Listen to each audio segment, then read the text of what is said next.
quando a gente pensa, em doenças graves que ameaçam a continuidade da vida, isso acaba se tornando muito mais evidente, muito mais frequente, porque geralmente nessas situações as pessoas vão tentar buscar um sentido para aquilo que elas estão vivenciando, até para terem forças para continuar vivendo, né? Então, uma das coisas que a gente trabalha muito em cuidados paliativos é a pessoa viver bem o tempo que ela tiver para viver. Então, ainda que seja poucos dias, poucas semanas, a pessoa ela pode ter a oportunidade de viver bem e de viver em paz com ela mesma, independente do tempo que ela tiver. Então, a gente sempre costuma dizer que nessas situações, o tempo cronos, né, que é o tempo cronológico, o tempo do relógio,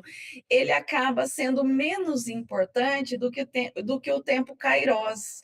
O tempo kairos é aquele tempo que você vive com sentido, com propósito, na sua plenitude, na sua completude ali naquele momento. Então, a gente sempre tenta trabalhar essa dimensão do tempo kairos para que a pessoa muitas vezes se desvincule dessa questão do cronos, né, de quantos dias, quantas semanas eu tenho para viver, e ela consiga encontrar sentido para viver bem.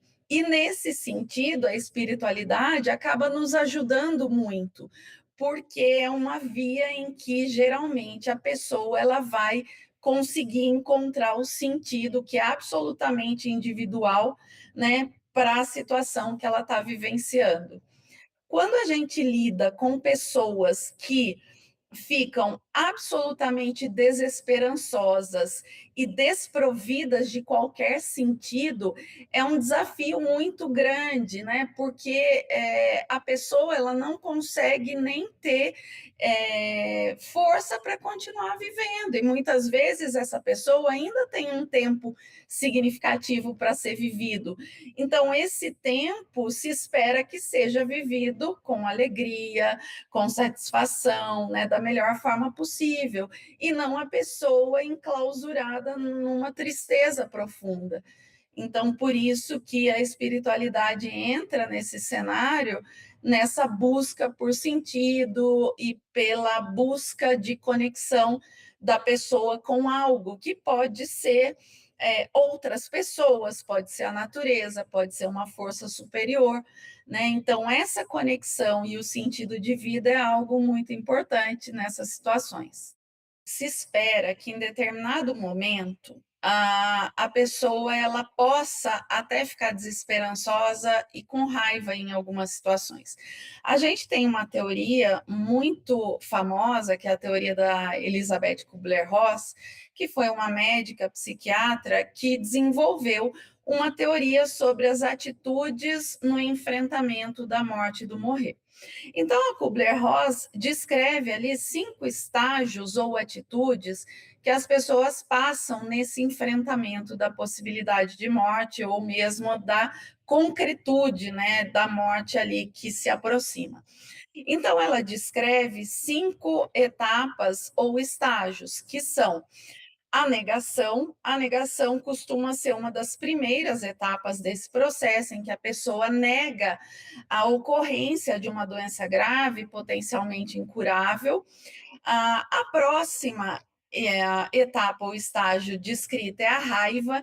A terceira etapa é a barganha ou negociação, em que a pessoa vai tentar negociar com essa força superior pela saúde, por ter a vida anterior de volta, e quando essa pessoa percebe que não é possível fazer essa negociação, geralmente a pessoa vai caminhar para uma quarta etapa chamada de depressão ou interiorização, que é uma etapa de entristecimento, em que a pessoa fica mais interiorizada, em que a pessoa volta mais o olhar para si. Não é uma depressão clínica, é o entristecimento que ocorre ao se deparar com a possibilidade próxima e real da morte. E, por fim, a última etapa é a aceitação.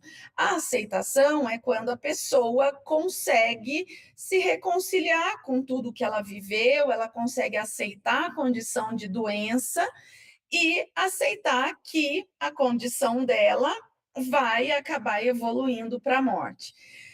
O cenário ideal para se trabalhar em cuidados paliativos é quando a pessoa está em fase de aceitação, mas nem todos os pacientes chegam nessa fase de aceitação.